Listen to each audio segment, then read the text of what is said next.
اتحاد کی جانب قدم بڑھاتے ہیں تو گلف کا پورا خطہ اور مشرق وسطیٰ کا پورا خطہ ایک مٹھی کی طرح اکٹھا ہو سکتا ہے۔ تو پاکستان کا یہ جو قدم ہے کہ ہم نے سعودی عرب کے ساتھ ایک دفاعی معاہدہ کیا، یہ بہت امپورٹنٹ اسٹریٹجک فیصلہ ہے، جس سے امریکہ کی بھی آنکھیں کھل گئی۔ امریکہ جو ہے بہت بڑی بڑی ڈینگیں مار رہا تھا، بہت خطے کے اندر خرابی کر رہا تھا اور اسرائیل کے ساتھ خرابی کر رہا تھا مل کے۔ اب اس کو بھی سوچنا پڑے گا کہ اگر اب اس نے کوئی شرارت کی سعودی عرب کے ساتھ، خاص طور پہ کوئی شرارت کی، تو اسرائیل کو منہ کی کھانی پڑے گی، کیونکہ اسرائیل سے سعودی عرب بہت قریب ہے، بہت قریب ہے۔ اسرائیل سعودی عرب سے چلنے والا میزائل چند منٹوں میں، ایران سے تو جو میزائل چلتا تھا اور گرتا تھا اسرائیل میں جا کے، اس کو کم از کم آدھا گھنٹہ لگتا تھا پہنچنے میں۔ تو اسرائیل کو تو پتہ بھی نہیں چلے گا اگر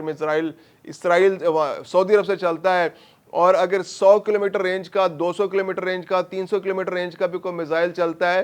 تو وہ کتنی جلدی اسرائیل میں پہنچ جائے گا۔ اسرائیل کو تو آنکھیں کھولنے کا موقع بھی نہیں ملے گا۔ بلسٹک میزائل، بر اعظمی میزائل، پاکستان کے پاس پوری رینج موجود ہے۔ شاہین 1 2 3، ابابیل میزائل، اس کے علاوہ پاکستان کا جو الفتح میزائل ہے، النصر میزائل ہے، پاکستان کی ایٹمی ٹیکنالوجی ہے۔ تو یہ جو اتحاد ہے یہ بہت امپورٹنٹ اتحاد ہے، یہ خطے کے لیے میسج ہے، یہ اسرائیل کے لیے میسج ہے، یہ یورپ کے لیے میسج ہے، یہ امریکہ کے لیے میسج ہے، کیونکہ امریکہ اور یورپ مل کر خطے کے اندر طاقت کے توازن کو برباد کرنے کے لیے مسلسل کوششیں کر رہے ہیں۔ انہوں نے غیر مشروط طور پر اسرائیل کو اپنی سپورٹ دے رکھی ہے۔ اقوام متحدہ بھی جو ہے صرف اپیلیں کرنے تک محدود، اور وہ اسرائیل پر کوئی پابندیاں نہیں لگا رہا۔ تو اس بار بڑا کلیئر میسج ہے، اور انڈیا کے لیے بڑا کلیئر میسج ہے اس کے اندر، کہ اگر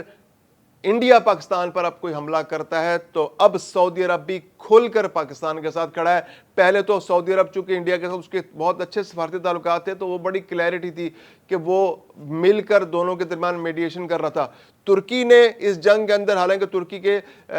بھارت کے ساتھ بہت اچھے تجارتی تعلقات تھے، لیکن اس نے اپنا دھڑا بڑا کلیئر رکھا۔ اس نے بتا دیا جی کہ ہم پاکستان کے ساتھ کھڑے ہیں، پاکستان ہمارا دوست ہے، ٹھیک ہے ہمارے بھارت کے ساتھ اچھے تعلقات ہیں،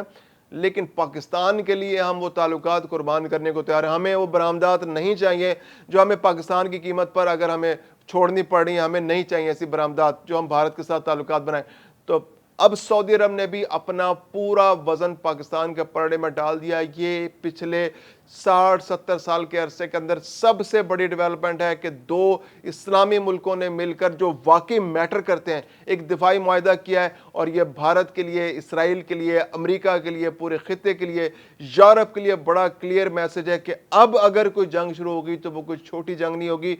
واقعی اب کوئی بڑا مارکا ہوگا۔ اسرائیل کو بھی اپنا بچاؤ کرنا مشکل ہو جائے گا، کوئی اسرائیل اچھا دوسری ایک اور بڑا امپورٹنٹ اس کے لیے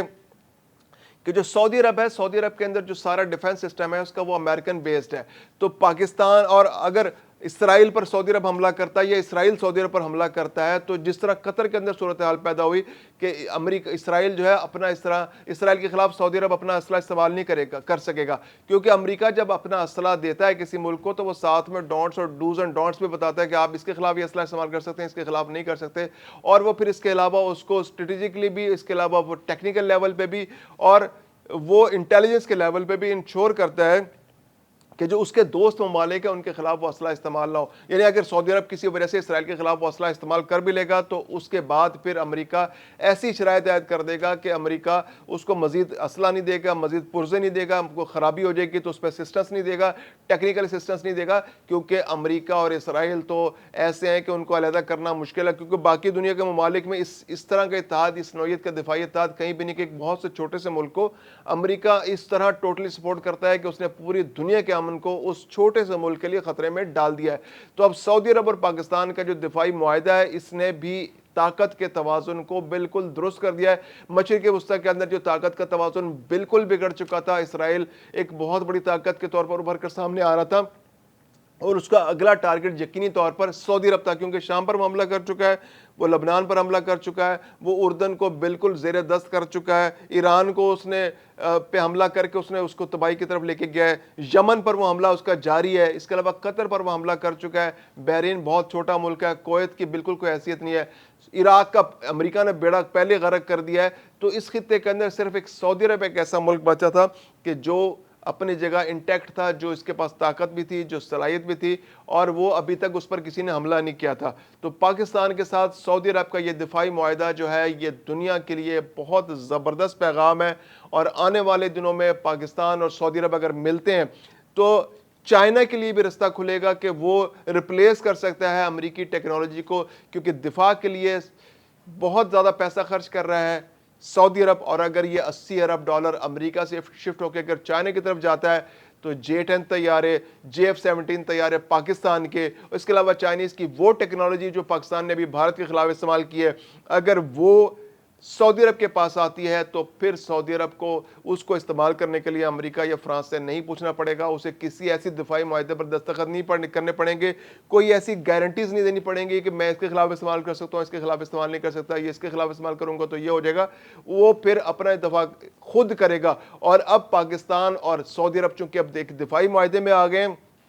تو پاکستان سعودی عرب کی دفاعی صلاحیت کو بڑھانے کے لیے, اس کی دفاعی پروڈکشن کو بڑھانے کے لیے, اس کی کیپیبلٹی کو بڑھانے کے لیے کچھ جوائنٹ وینچرز بھی شروع کر سکتے ہیں, جس سے پاکستان اور سعودی عرب مل کے اپنے ایئر ڈیفنس سسٹم بنا سکتے ہیں, مشترکہ بنا سکتے ہیں, اسلحہ سازی کر سکتے ہیں, جہاز بنا سکتے ہیں, اور چائنیز ٹیکنالوجی کو بھی لا سکتے ہیں. اس کے علاوہ رشین ٹیکنالوجی بھی اب سعودی عرب کے اندر آ سکتی ہے. تو یہ ایک بہت بڑی ڈیولپمنٹ ہے, جس کو بہت تھوڑی ڈیولپمنٹ نہ سوچی جائے, سمجھا جائے. یہ خطے کے اندر ایک تبدیلی کے لیے ایک دستک ہوئی ہے, ایک دروازہ کھلنے والا ہے, اور یہاں سے اب امریکہ جو ایک بہت زیادہ انریسٹ پیدا کر رہا تھا اسرائیل کو لے کے, اس نے پورے خطے کے امن کو خطرے میں ڈال دیا تھا, اس کے لیے بھی اب مواقع یہاں پر ختم ہوتے جا رہے ہیں. یا تو وہ اسرائیل کے ساتھ مل کے جنگ کی طرف آئے گا, یا پھر وہ خاموشی اختیار کرے گا اور حالات کو میں جو تبدیلی آ رہی ہے اس کا بیٹھ کر معائنہ کرے گا.